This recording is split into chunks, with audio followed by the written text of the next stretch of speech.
Wentz has been struggling this season and leading the league in turnovers. Brett Favre said he was surprised that the Eagles stuck with their quarterback despite Nick Foles being the one who led them to a Super Bowl title. Doug Pederson responded to the Hall of Famer's comments by saying, quote, "I respect Brett's opinion. We're friends, but I haven't talked to him and he's entitled to that. That's about it." Reporters then had to ask Pederson several follow-ups before he finally said Wentz was the team's quarterback of the future. So, Shannon, how convincing was Pederson's response? It wasn't very convincing at all, Skip. I understand. How hard was it for Doug Pederson to say, Brett's a very good friend of mine. I've known Brett almost 30 years. I was his backup in Green Bay. We're very good friends. We talk, we hang out, we do things like that. But Carson Wentz is our quarterback. Carson Wentz is our guy. How hard was that to say? Skip, it was almost as the reporters like, Dougie P, Doug, do you realize the ditch that you're digging? Do you realize you're digging it deeper and deeper and you're throwing dirt on your own head? Skip, they kept asking him. And it wasn't until like the umpteenth time that he finally said, Brett's entitled to his opinion, but Carson's our guy. You could have nipped this in the bud. Skip, this would not even been a story. Had he answered it that way the first time, it would have been asked and answered and moved on. You don't even need to say, Brett's my friend. You don't need to say that. Just say, no, Carson's our guy. Right. Period. End of Brett's story. entitled to his opinion, as you guys are and everybody else. I'm sure everybody has an opinion who we should play, who we shouldn't play. But Carson Wentz is the quarterback of the Philadelphia Eagles. He's our guy. We drafted him. We moved up to get him. We're happy to have him. Boom, done. It was after they asked and asked and asked and asked that he finally came around to this. And this doesn't bode well, Skip. This doesn't... See, for me, I don't think Doug is Carson Wentz's guy. Carson Wentz is a Howie Roseman guy. And that's all that matters. I would agree. So when the nuts and bolts of this... And Howie Roseman's the GM. General manager. Skip, for this Nick Foles, Skip, you do realize that every loss that the Bears have, it happened as Nick Foles is the quarterback. He scored 11, 20, 23, 10, 23, and 17. They average 17 points a game. The 2 and 4. That's what they are with Nick Foles. Trubisky, as terrible as he's been, he was 3-0. So I don't know. I'm sure walking to him phone was ringing up the hook. Man, you heard what your head coach, you heard what Doug said? Now what'd he say? Man, it took him like 2 or 3 minutes to get around to say you his guy. Now, Wentz walked into the room, he side-eyed him, Skip. It didn't even have to be like this. Just say, hey, Carson's our quarterback, and we're very lucky to have Carson Wentz. So what do you always tell me when a close friend or a family member tweets something about someone? You already know. I know where you heard that from. Exactly. From him. Yes. Right?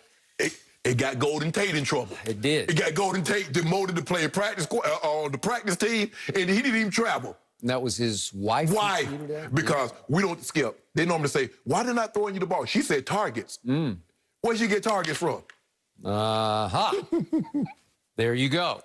So where did Brett Favre get this notion from that they should have kept Nick Foles? I'll bet he does talk fairly regularly to Doug Pederson. Skip, they were really close. Yep.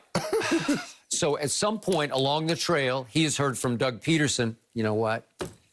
Probably should have just hung on to Nick, because Doug Pederson wrote a whole book about that playoff run to that Super Bowl championship called Fearless. Yes. And Doug Pederson, the one thing I do love about him is he can be arrogantly honest to a fault. He loved what he did with Nick Foles because they were a clique. They worked well together because they were on the same wavelength. Right. And whatever Dougie P saw, Nick Foles saw and was able to execute it all the way to the Philly special, which actually Nick had the confidence, the wavelength with the coach to be able to suggest it. Here? Yeah. And yeah. Oh, good. Once you have that confidence in each other, good things can start happening. That two-way confidence doesn't operate between Carson Wentz and Doug Pederson. And Carson is known for a couple of years. Doug's not completely sold. And what did they do in the draft? They drafted my man, Jalen Hurts, from the University of Oklahoma by way of Alabama. And In the second round. Yeah, in the second round. And I've told you that what would scare me the most as a Cowboy fan is if he elevated Jalen Hurts into the starting lineup, because he just makes plays. He is a leader of men in ways Carson, to me, doesn't strike me he's that kind of leader of men. And I believe that Jalen Hurts would put this team on his back and lift them to the NFC East title, which is the NFC least, obviously. But I wouldn't trust Carson Wentz to do that. So as Jenny just pointed out, he is running away with the turnover lead in the NFL. And that drives a head coach nuts. Yes. And it sounds like that Dougie P couldn't even reach down for the coach speak. He couldn't even fake it. He couldn't fake it. He couldn't fake it because he could have just dismissed it. Yes. Because it doesn't do his team any good No. for him to do this. No. Because Carson Wentz is your quarterback, and I'm pretty sure they're going to ride or die the rest of the year with Carson Wentz. And that's probably coming from the GM and probably the owner. Yep, Mr. That Moore. they're saying, we're going to just ride this out. Let's see where we go in this bad division. So, to me, the more I read of this, the worse it got, because he opened a whole big can of worms here that I don't think you can close from this point forward. Well, Skip, because like you said, all he had to do, Brett Favre said this. That's Brett's opinion. Hey, I have the ultimate respect for Brett. Brett was a great player in this league, but Carson Wentz is our quarterback. We believe in Carson Wentz. Even if you're lying, lie to him. You do it all the time. Skip, sometimes a really good coaches, one of my coaches told me this. He said, sometimes we got to lie to you.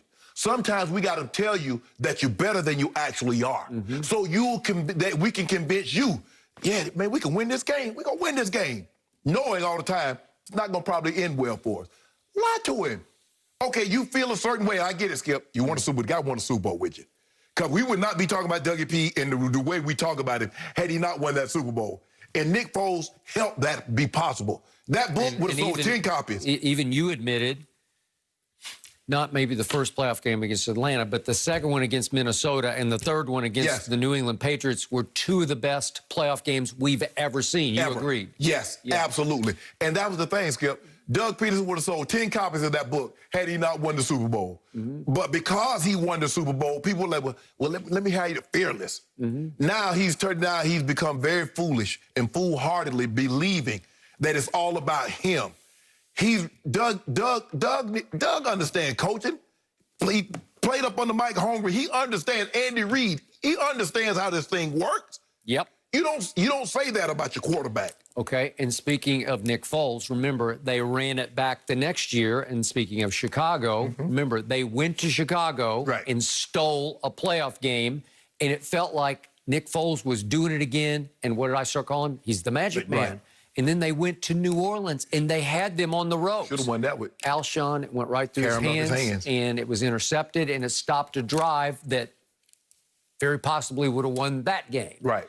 Well, here he came again, and then he was gone to Jacksonville because he got paid. Right. Okay? And that was a disaster, and Chicago, you could argue, is turning into a disaster, although they did beat the GOAT on a Thursday night. Well, Skip, maybe they need to, like, whomever he's going to be on, maybe they need to put him in the division where Tom Brady is playing. He get Tom twice a year because for whatever reason, he has Tom's number. Well, I tweeted that night. It's too bad he can't play Tom Brady every game. Yeah. It might be a situation, Skip, like Eli. Tom couldn't do anything with Eli. No. Regular season. Neither way. Agreed. But this is Doug Pederson opened up a wound that was healing. And remember, The Athletic just came out with another bombshell analysis that just ripped and slashed Carson Wentz, as I call him, give it to him Wentz. And it left pretty much no hope at the end of that breakdown. And then it feels like piling on that Dougie P didn't have his back. Exactly. And when you take a quarterback in the second round, Skip, after this is the first year of the money that he's supposed to the big contract. And you taking a quarter before he even get it, you signed it before he even starts making a dime. Like, yeah, we need another quarterback. And when you always have to defend your quarterback, it doesn't bode well for just the team vibe, the locker room. A little messy right now between that team. Well, Eagles-Giants is